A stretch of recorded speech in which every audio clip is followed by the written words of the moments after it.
حياة جئنا تبصرة عن كل عليكم ورحمة الله وبركاته.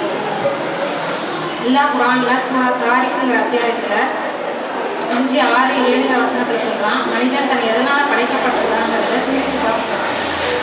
ஒரு துளி நீரை கொண்டு படைக்கப்பட்டிருக்கான். அது முதுகல் நெருப்புக்கும் நெஞ்சுக்கும் நடுவில் இருந்து வெளிப்படுது. அடுத்து முதுகல்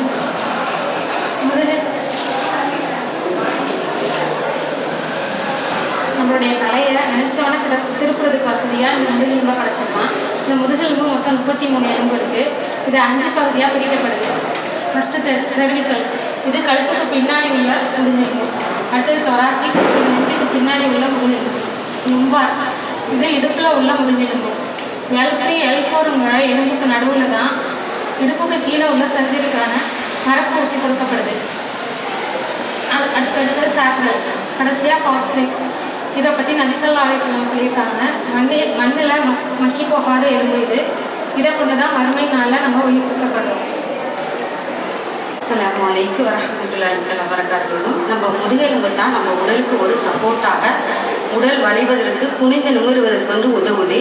ஒரே இடத்துல உட்கார்ந்து அதிக நேரம் வேலை செய்வதனால முதுகெலும்பு வலி ஏற்படுது. இது முக்கிய பணி இதற்குள்ள இருக்கு முதுகுத்தண்டை நம்ம பத்திரமா பாதுகாக்கிறது தான்.